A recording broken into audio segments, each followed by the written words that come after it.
Pronto.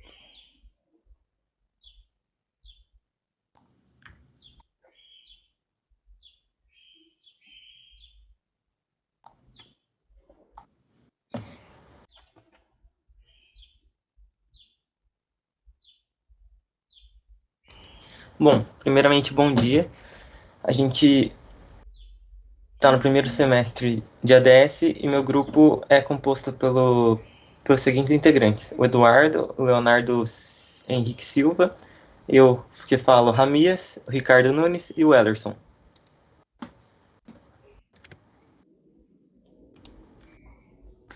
E para começar de falar de HD, não dá para falar de HD sem entender qual é a unidade de memória que Rabia, você tá sem armazena. o controle aí. Desculpa interromper. Oh, obrigado. Eu achei que eu estava no controle. Para começar, não dá para falar de HD sem entender qual é a unidade de memória, que no caso é o byte. Convencionou que um byte é um conjunto de 8 bits, e o bit nada mais é que a sigla para binário e dígito, que em português significa dígito binário. Ou seja, bit é a menor unidade de informação que pode ser armazenada ou transmitida, e geralmente é usada na computação e teoria da informação. Um bit pode assumir somente dois valores, 0 ou 1, ou ligado ou desligado, nível alto ou nível baixo. Para entender um pouquinho melhor de armazenamento, eu vou explicar alguns múltiplos de byte. É um byte mesmo, mas a gente vive usando o termo kilobyte, megabyte, gigabyte, terabyte, sem quase não entender direito por que é, sabe que é grande e tudo, mas não sabe exatamente o tamanho dele. Por exemplo, como um bit só pode ter dois estados, 1 kilobyte vai ser sempre um múltiplo de 2, que no caso 1 kilobyte, ou seja, 1 kilobyte é igual a 1024 bytes. Tem mais exemplos para ajudar a compreender. Por exemplo, 1 megabyte. Somente 1 megabyte representa 1048.576 bytes, ou 1048 kilobytes. E aqui 1 tera. 1 tera é enorme, né, gente? Seria praticamente 1000 vezes 1000 vezes 1000 vezes 1000, que representa 1 terabyte. E 1 terabyte é composto por todos esses bytes de informação, que multiplicado por 8, que é um conjunto de bytes, seria um número ainda maior de bits.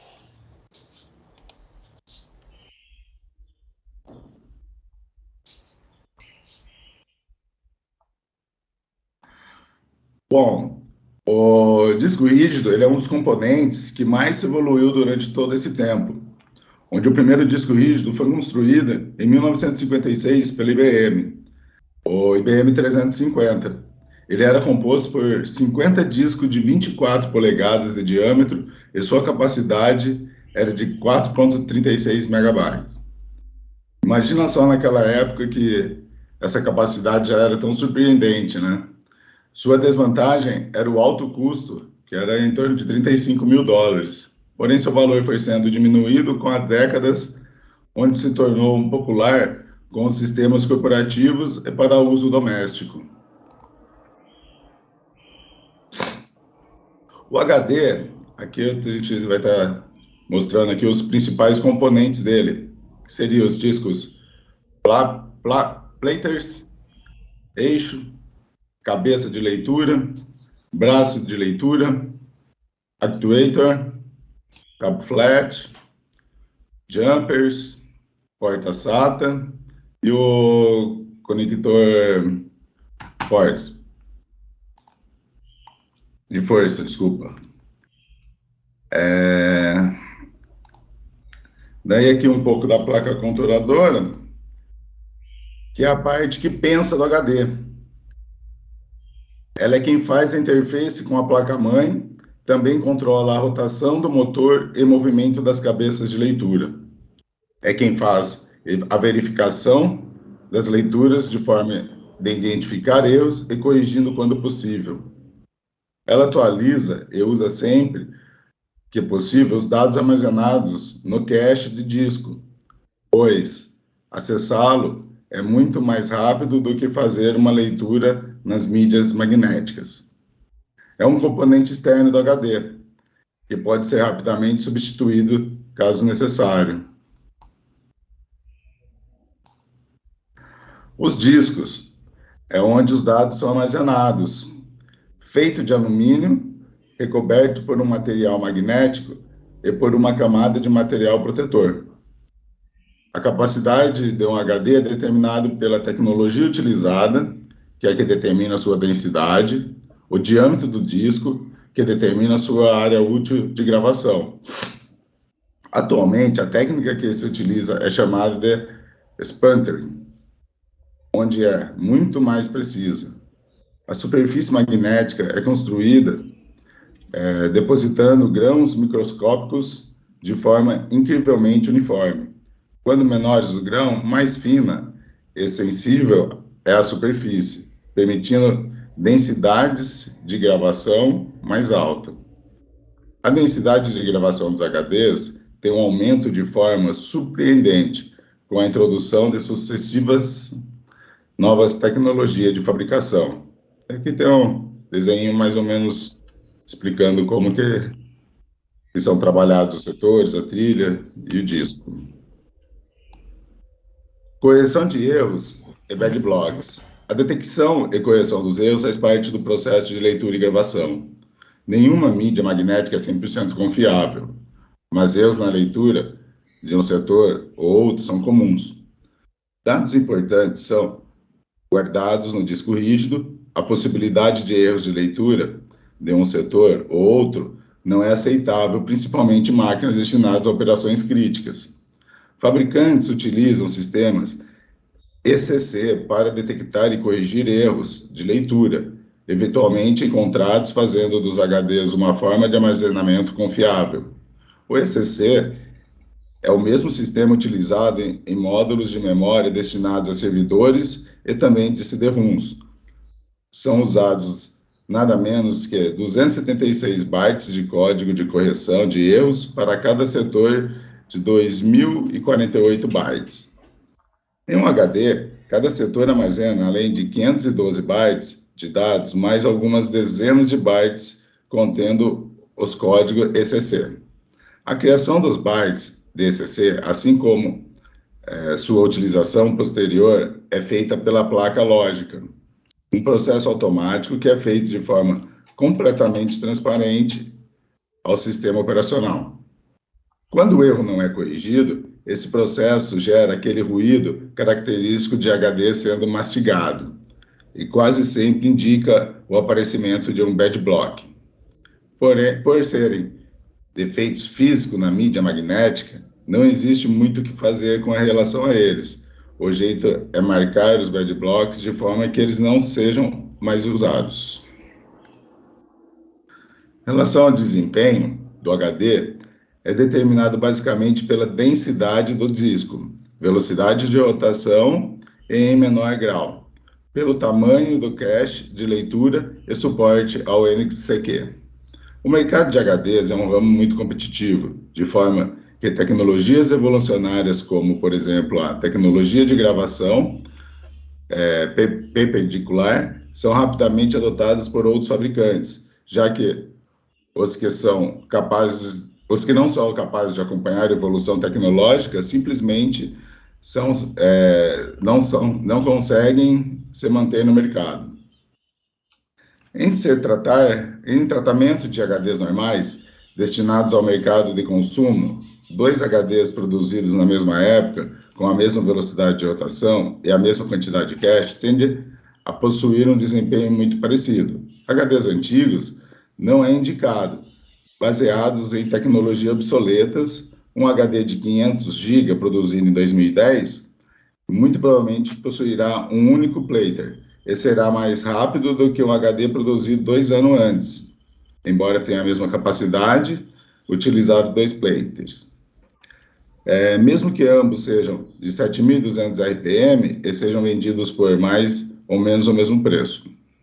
Existem ainda casos de HDs premium que utilizam tecnologia recentemente introduzidas ou mudanças radicais no design e dessa forma conseguem ficar um passo à frente em termos de desempenho.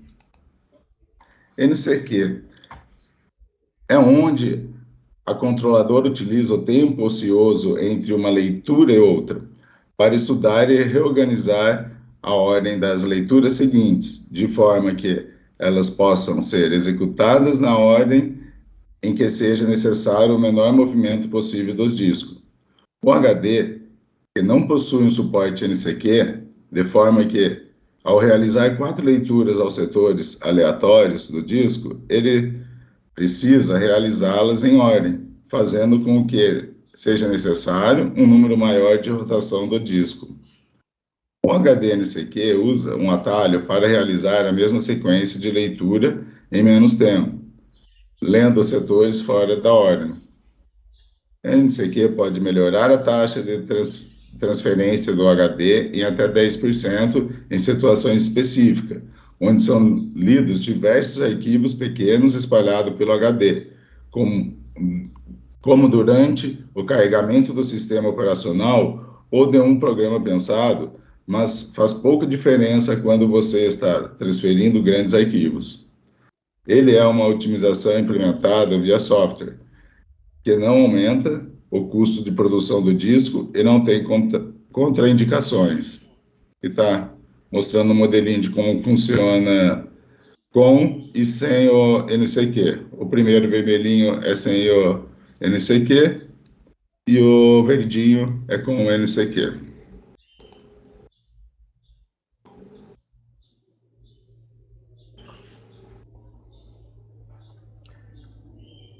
Desculpa interromper, vocês previram quanto tempo? Uns 20 e poucos, 30 minutos, professor. Ah, tá bom, pode prosseguir.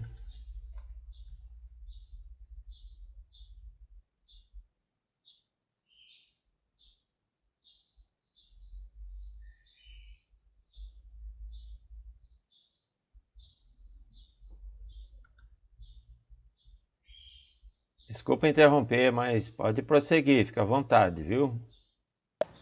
Ah, desculpa, eu tava falando, mas eu não vi que eu tava mutado. Interfaces, eu vou falar agora um pouco sobre interface. Interface faz literalmente a interface entre um componente físico e outro. Por exemplo, no nosso caso o HD, e tem a IDE, que é uma interface para o HD e a placa-mãe. O IDE vem do termo integrado drives eletrônicos integrados, que começaram a surgir por volta de 1986.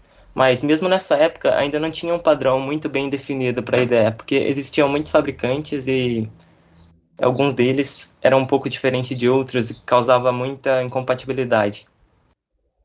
E desde isso, por volta de 1990, a ANSI ratificou tudo isso, ou seja, ela padronizou a IDE dando origem ao padrão ATA. Porém, muita gente já chamava de ATA, a IDE. Chamava a IDE de ATA. E alguns outros começaram a passar a chamar de IDE/ATA. E as versões de ATA foram cada vez mais interessantes. Uma das versões de ATAs, ela suportava multi-DMA, que era um tipo de transferência de dados direta sem precisar passar pelo processador.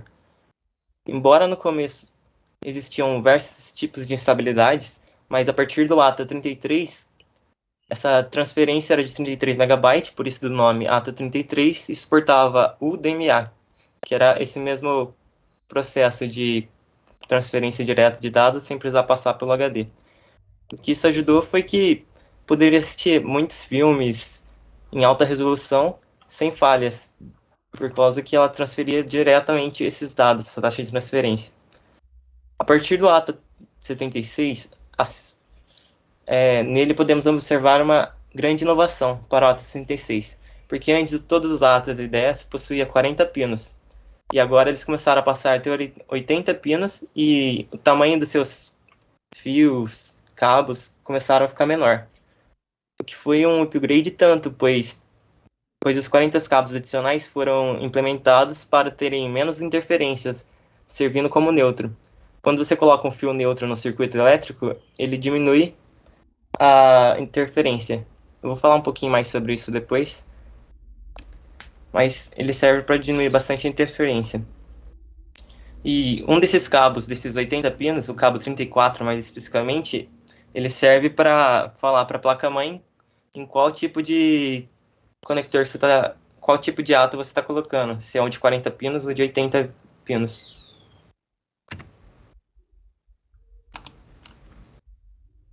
O SATA já é um pouco diferente da porta IDE. Ele transmite, em vez de ser em modo paralelo, ele transmite um bit de cada vez, porém numa velocidade muito maior e sem muitas interferências. E além de 40 e 80 pinos, como na versão ATA, a porta SATA só possui 7 pinos, sendo 4 para transmissão de dados e 2 para fechar cada um dos circuitos, e 3 neutros, que ajudam a minimizar as interferências. O neutro ajuda a minimizar as interferências porque ele define um estado lógico. Por exemplo, você tem um conector, só que você não tem um estado muito bem lógico quando você só coloca o conector. Porque existem diversos motivos para isso, resistência, interferência dos próprios cabos ao redor, e por aí vai. E você colocando o neutro, você define exatamente o nível de tensão, ou seja, zerando ou deixando em nível alto. E depois do lançamento do SATA, os HDs e as controladoras IDE/ATA começaram a ser chamadas de PATA, pois o P vem de paralelo, que ressaltava a diferença de serial e paralelo.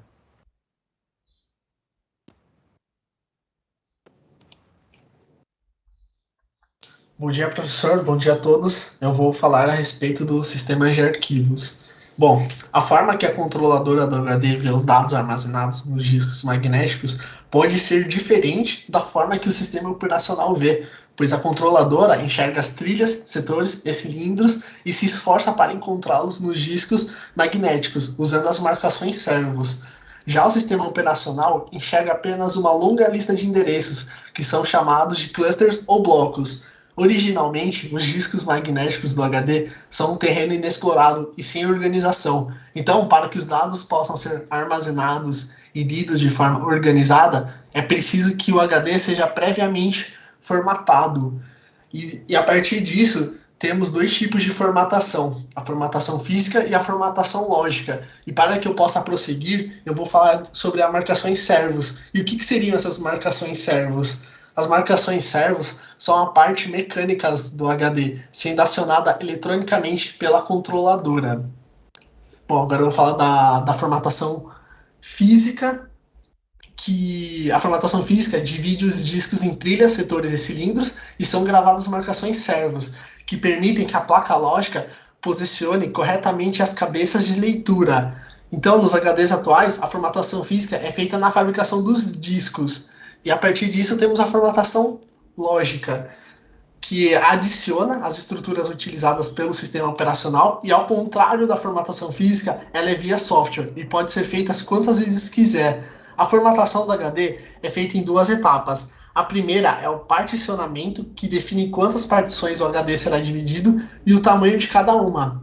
Pode-se ter um total de 4 partições primárias ou 3 primárias e uma partição estendida, que podem englobar até 255 partições lógicas, e são essas que permitem dividir o HD em mais 4 partições. Esta limitação de 4 partições existe desde o primeiro PC, lançado em 1981. E para amenizar o problema, foi adicionada a possibilidade de criar partições lógicas. E qual é a diferença? É que em vez de criar 4 partições primárias e ficar sem endereços para criar novas partições, é possível criar uma partição estendida, que é uma espécie de container, que permite criar mais partições. Então, do ponto de vista do sistema operacional, cada partição é uma unidade separada, como se tivesse 3 discos rígidos instalados na máquina. E a segunda etapa é onde as estruturas do sistema de arquivos são finalmente gravadas na partição. Então, na maioria dos casos, o próprio programa de particionamento se encarrega de formatar a partição usando o sistema de arquivos escolhidos. Mas em outros casos, temos 2 programas diferentes, como no caso do FDisk e do Format, que são usados no Windows 98. Bom, agora eu vou falar do sistema FAT16, FAT32 e o NTFS. E o que seria o sistema FAT16? Então, o sistema FAT16 é um sistema quase universal, já que é compatível com praticamente todos os sistemas operacionais, e também dispositivos como câmeras, MP3 e celulares. É um sistema de arquivos usado por padrão nos cartões SD e nos pendrives de até 2 GB. Só recentemente, os cartões passaram a utilizar o FAT32, com a introdução do padrão SDHC. No sistema FAT, o HD é dividido em clusters, que são a menor parcela do HD vista pelo sistema operacional. E qual a limitação do FAT16? Bom, como o próprio nome sugere, sua principal limitação é que usa endereços de até 16 bits para endereçar os clusters dentro da partição, permitindo um máximo de 65.536 clusters, que não podem ser maiores que 32 KB. A versão original do Windows 95 suportava apenas o FAT16, obrigando quem possui HDs maiores que 2 GB a dividi-los em 2 ou mais partições. Então, como solução, foi criado o FAT32.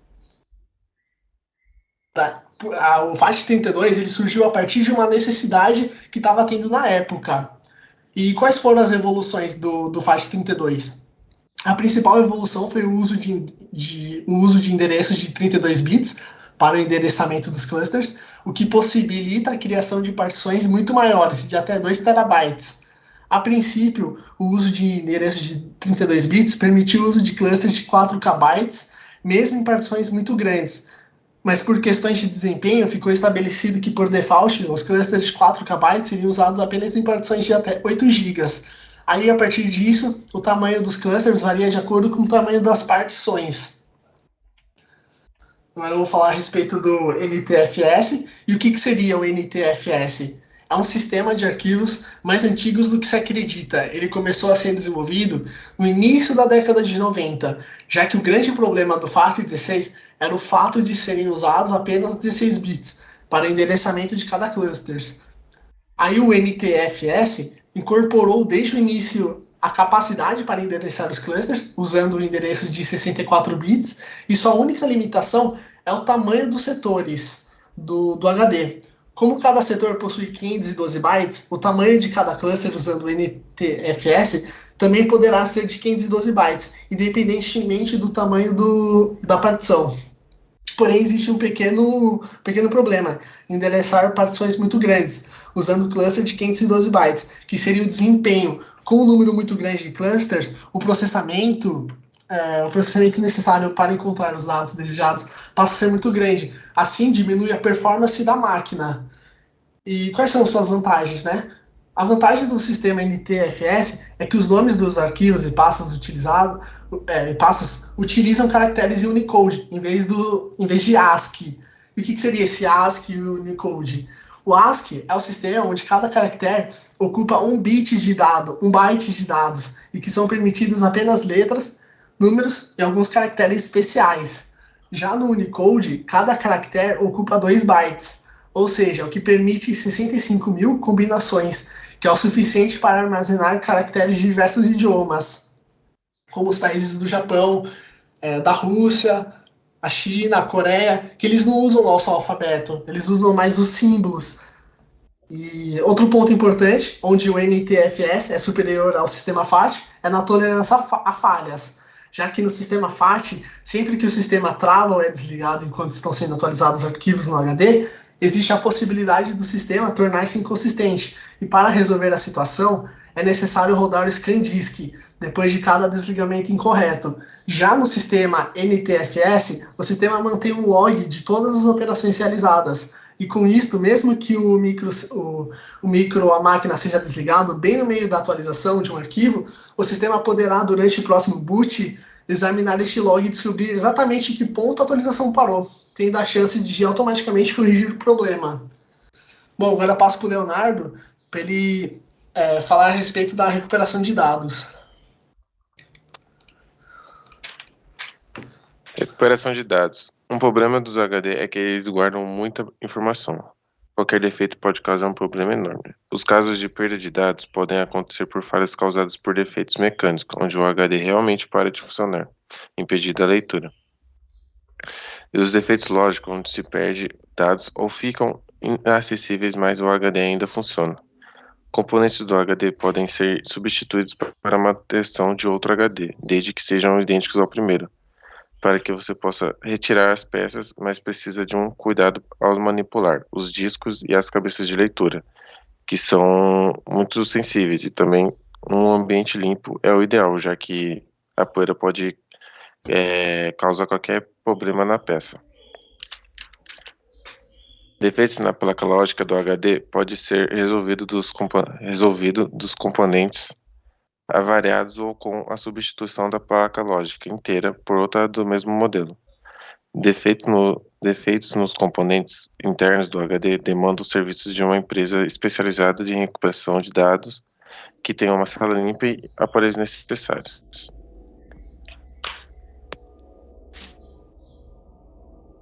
Recuperação MBR. Quando você compra um HD novo, você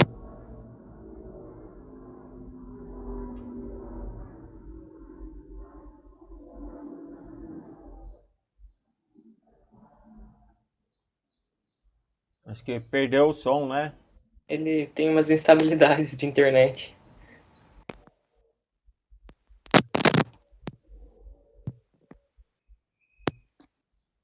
Tá me ouvindo? Agora sim. Vocês ouviram o que eu falei antes? Até componentes especiais, né? Para trocar os componentes do HD depois da placa. Ué, será que deu? Não perdeu nada, não. Foi só uns 30 segundos. Então vamos continuar de onde eu parei, então. Deixa eu mudar o slide. Recuperação MBR. Quando você compra um HD novo, você precisa formatá-lo antes de instalar qualquer sistema operacional. QT-Parted e Gparted CFDISC são programas de particionamento. Ao instalar um sistema operacional, é gravado um componente gerenciador de boot, responsável por carregar o sistema operacional durante o boot. Quando se troca de sistema operacional, você subscreve MBR com um novo gerenciador de boot. MBR é a sigla para Master Boot Record, em português, Registro Mestre de Inicialização. É um tipo especial de inicialização. Tanto o gerenciador boot quanto a tabela de particionamento do HD são salvos no primeiro setor do HD, que contém apenas 512 bytes. Desde 446 bytes são reservados para o setor de boot, enquanto os outros 66 bytes guardam a tabela de partição. Recuperando arquivos apagados. O teste diz que pode salvar sua pele quando partições de HD são apagadas, devido a ações de vírus, erros diversos durante a reparticionamento do HD, etc. Entretanto, ele pouco pode fazer para recuperar dados deletados das partições, o que demanda ferramentas específicas. Entram em cenas, então, os programas de recuperação, que vasculham os discos magnéticos em busca de arquivos que foram apagados, porém ainda não subscritos por outros. Easy Recovery. Um dos programas mais antigos e respeitados é o Easy Recovery, desenvolvido pela OnTrack. Assim como outros programas para recuperação de dados, o trabalho do Easy Recovery se concentra em acessar diretamente os dados armazenados nas partições, procurando diretamente por diretórios e arquivos, sem depender das estruturas do sistema de arquivos. Agora é com o Ricardo.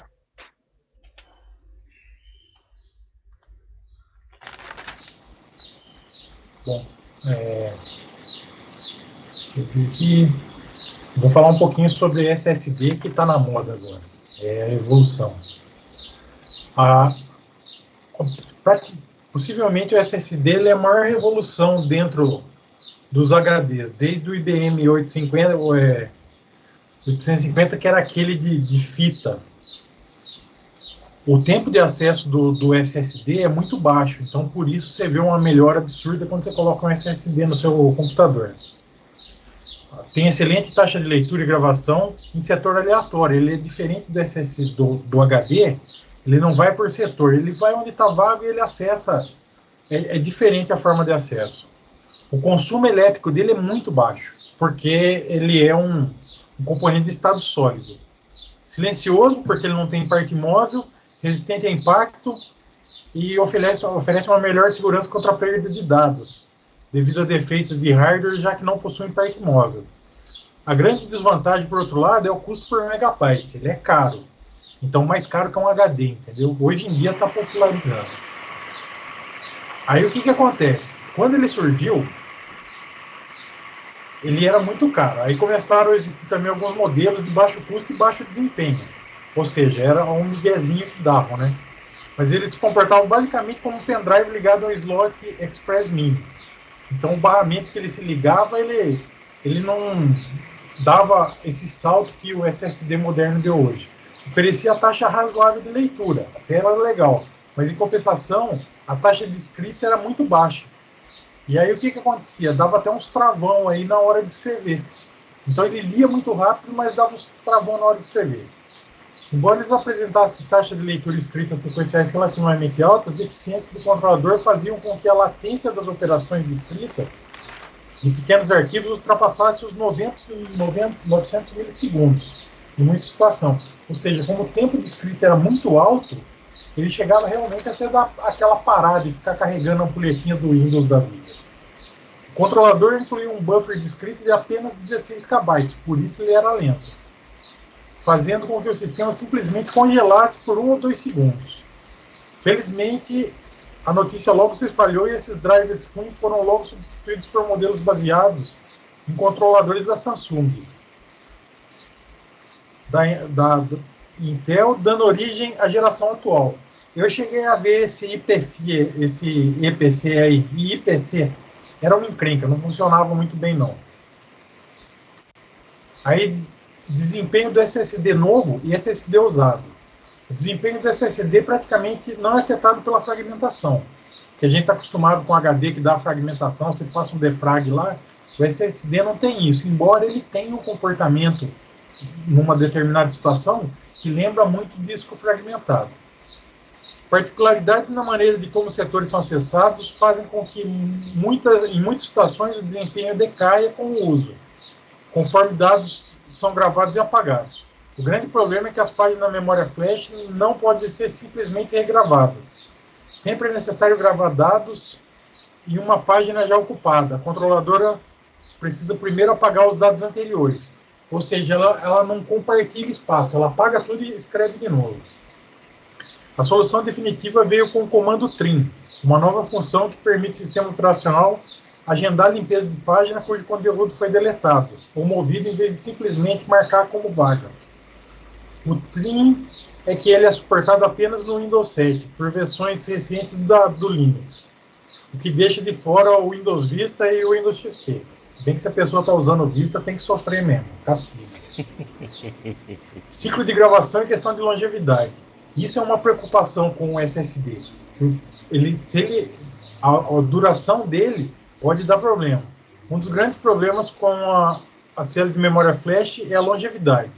Com 10 mil operações de escrita por bloco, um SSD de 80 GB teria uma vida útil estimada de 800 TB de gravação.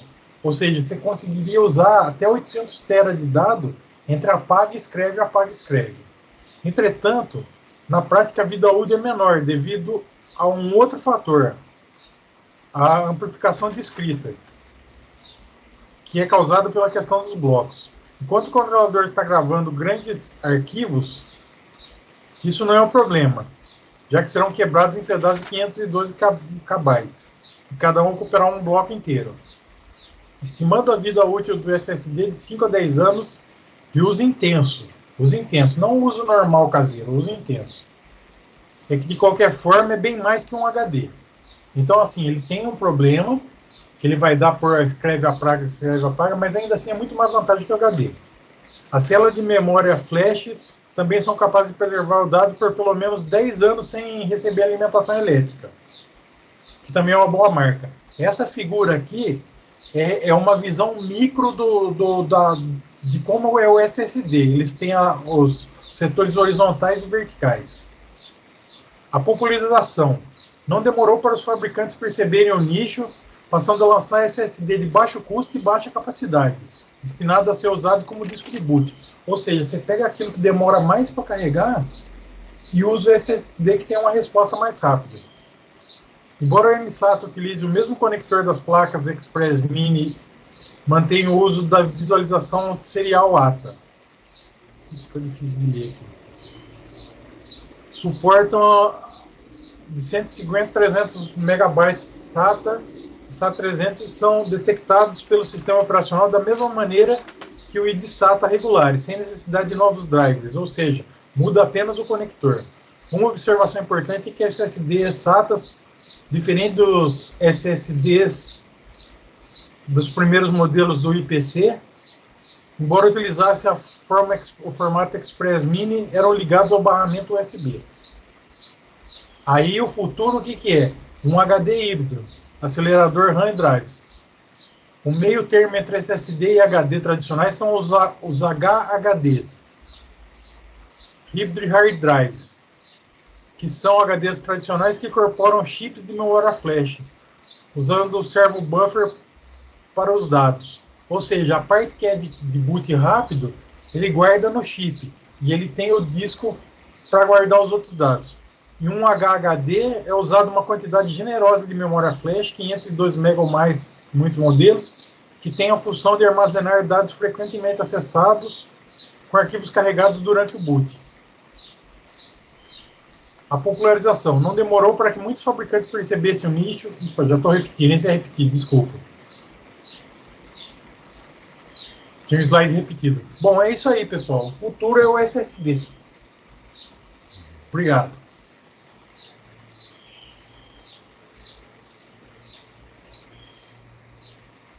Vocês vão falar mais alguma coisa? Professor, eu coloquei um SSD no meu lap velho aqui e ficou um aço, viu? Fica. Tá rodando tudo. É um desempenho bem notável, né? Muito superior. Deixa eu fazer uma avaliação geral. Parabéns para Ramias, Eduardo, Wellerson, Ricardo e Leonardo. Todos vocês apresentaram muito bem.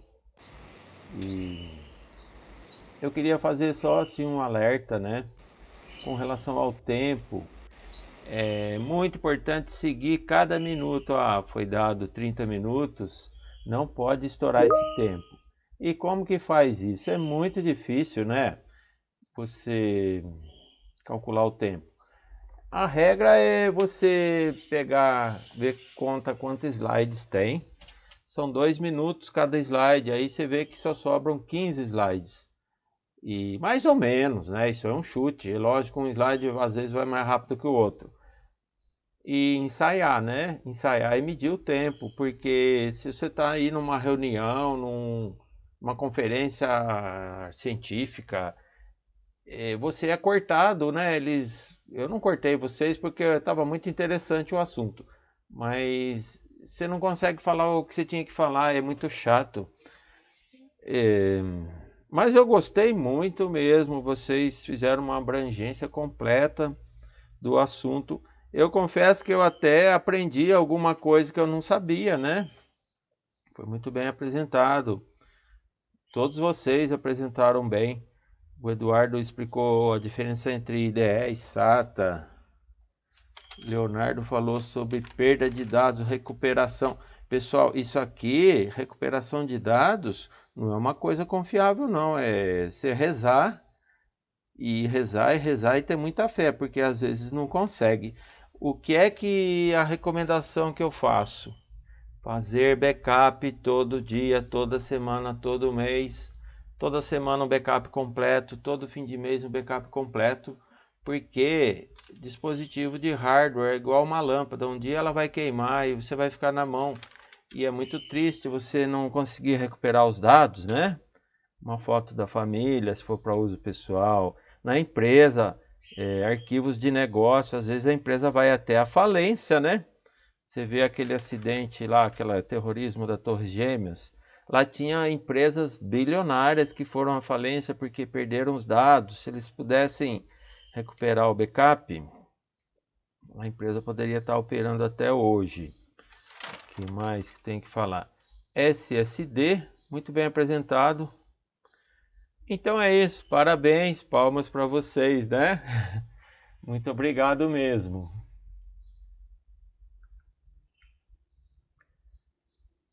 É a aula que eu mais Seu gosto de professor, ver. obrigado. De nada, parabéns para vocês. Eu gostei muito mesmo, de verdade. Eu vou gravar, eu vou disponibilizar a gravação para classe, né, lá no YouTube, assim como eu faço com as minhas aulas, né? A aula de vocês vai ficar lá, né? Você vê que bacana? É uma aula que eu não dei e vocês deram muito bem, né? Melhor do que eu até. Parabéns mesmo, ó, fundo do coração. Obrigado. Tá aberto, tem mais 25 minutos, né? Se alguém quiser apresentar. Próxima aula eu vou procurar ser mais eficiente, que eu mesmo fiquei falando muito, né?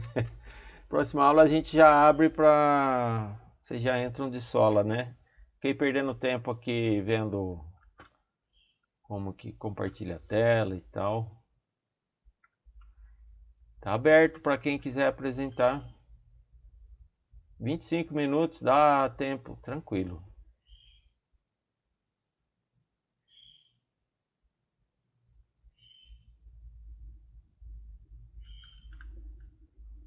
Professor, só uma dúvida. Agora, no nosso caso, é só pegar a apresentação e anexar lá na tarefa.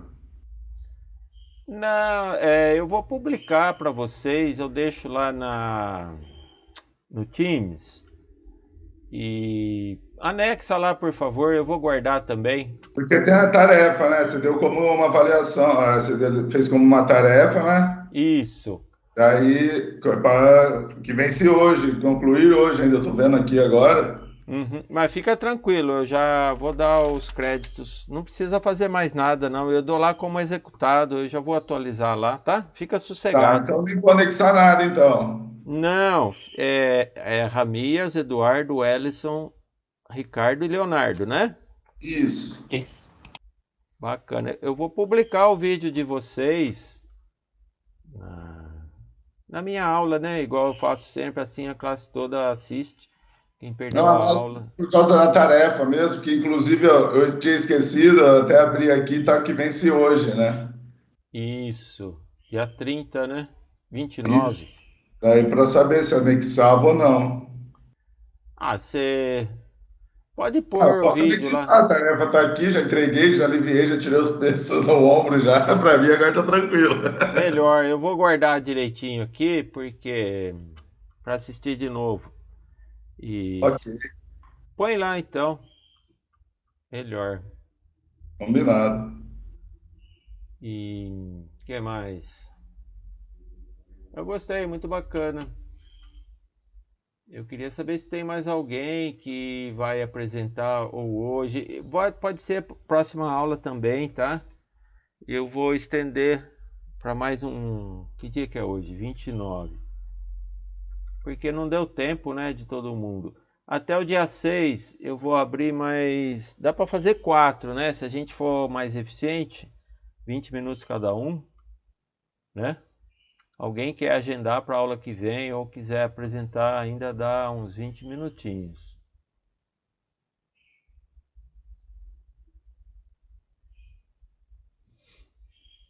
Se tem alguém para a próxima aula, dá para fazer mais 4 trabalhos.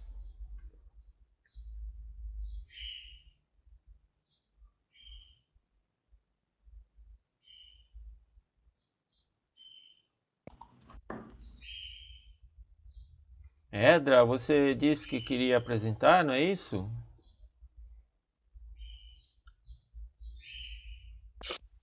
Na realidade, eu fiz com um grupo. Eu estava perguntando que a gente optou fazer só o resumo. Aí eu estava vendo se era obrigatório apresentar ou não. Ah, só o resumo então tá ótimo, viu? Trabalhinho escrito. Obrigada.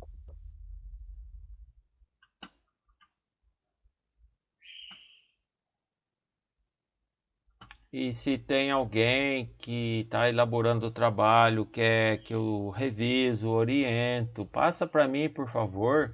Assim, tudo que a gente faz é bom que alguém revise, né? Vai enriquecer o trabalho, com certeza.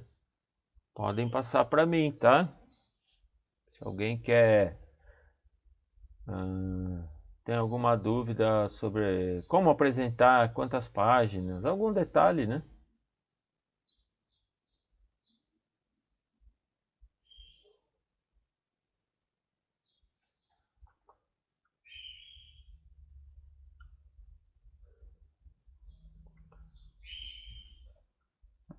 Professor, uma dúvida. Não tem nada a ver com o seminário em si. O senhor tinha falado que já terminou de passar todas as matérias que tinha que passar, né? Que estaria dando presença aí para todo mundo. Só que como que funciona? Na próxima aula é obrigatória a presença, se não fica com falta ou não? Como que funciona? Então, eu gostaria que todos viessem, porque afinal seus colegas eles estão dando aula. É uma aula isso daí, né? Porém, como algum aluno deve estar muito sobrecarregado, precisa de tempo para terminar a elaboração do próprio trabalho, certo?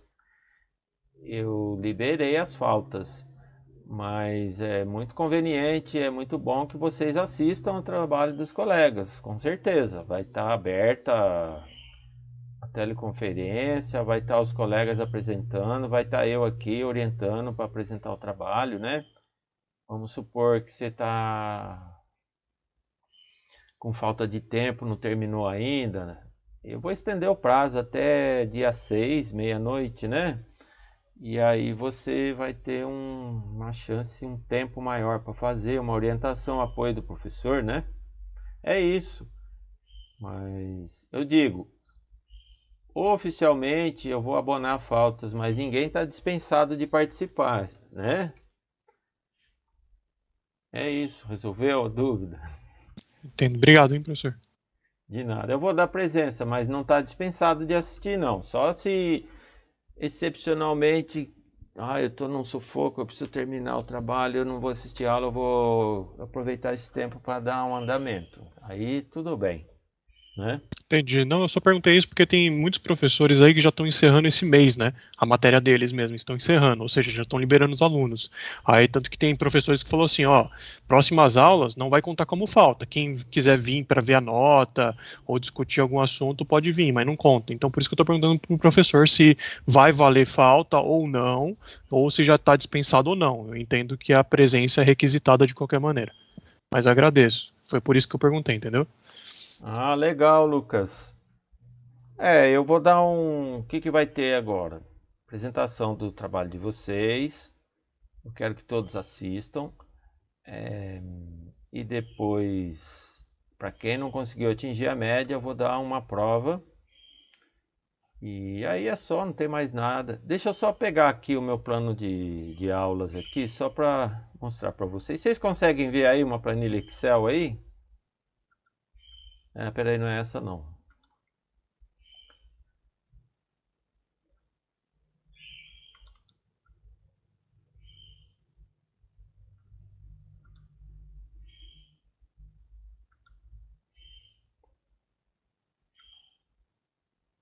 Eu só quero mostrar o calendário para vocês até o fim, né? Para vocês se programarem, porque também não vai ter mais nada. Tá dando para ver aí? Planilha Não está Excel. compartilhando não, professor. Pelo menos aqui para mim não está aparecendo nenhuma tela. Ah, só um minutinho. Obrigado por você falar. Deixa eu compartilhar.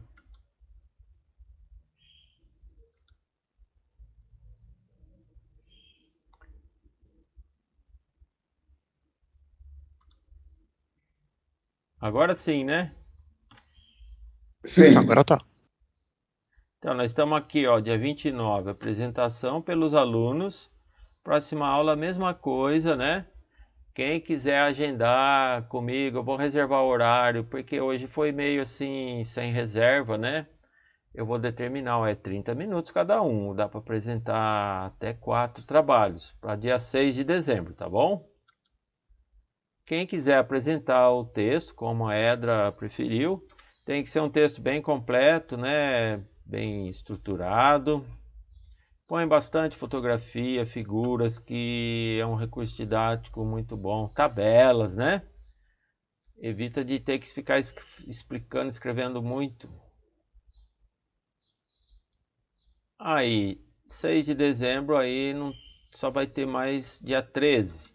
O calendário oficial vai até dia 20 de dezembro, mas esse calendário aqui não é impraticável, pessoal, porque eu tenho que entregar as notas dia 14 de dezembro. Então, 20 de dezembro está lá no calendário para algum aluno que está com problema mesmo de fechar a nota, está reclamando, sabe? A prova substitutiva, aliás, eu nem queria dar dia 13, eu queria dar dia 6 de dezembro. Se alguém precisar, combina comigo. Vamos fazer logo dia 6, eu gosto de resolver quanto antes meus compromissos. Porém, tem dia 13 ainda, caso fique algum aluno para trás. Eu não quero reprovar ninguém. Eu dou mais uma prova, né? Reforço a nota.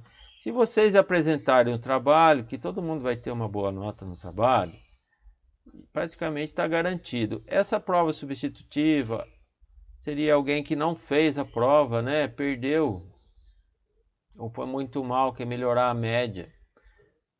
Tá bom? E é só mesmo. Então eu continuo a dispor de vocês para orientar, apoiar, corrigir, revisar o trabalho, e quanto mais revisão, mais orientação, fica um trabalho mais enriquecido, melhora cada vez mais. É como um TCC, né? O TCC, cada vez que você pega nele, dá para melhorar alguma coisa. Então é hora de trabalhar nisso agora, né? Pede para alguém revisar, ensaia, né? Na frente do espelho, mede o tempo que vocês falaram para não estourar. Vai ser 20 minutos, mais 10 de arguição, que seria perguntas dos colegas, perguntas do professor, né? Esse assunto muito interessante de HD aí é para os alunos perguntarem, e é muito legal, tá bom?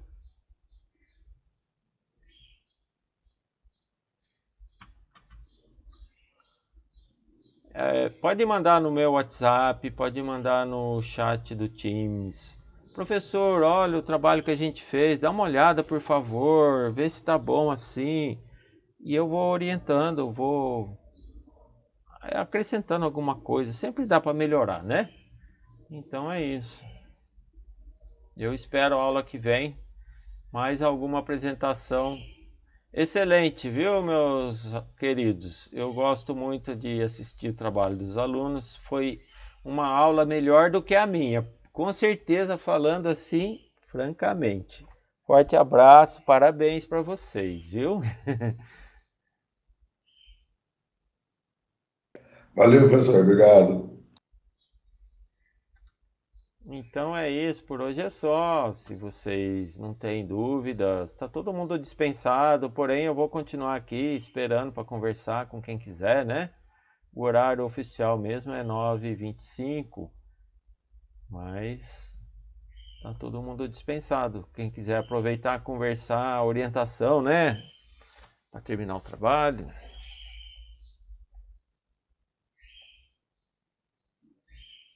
Beleza? Abraço, beijinho para as meninas.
É um prazer estar com vocês.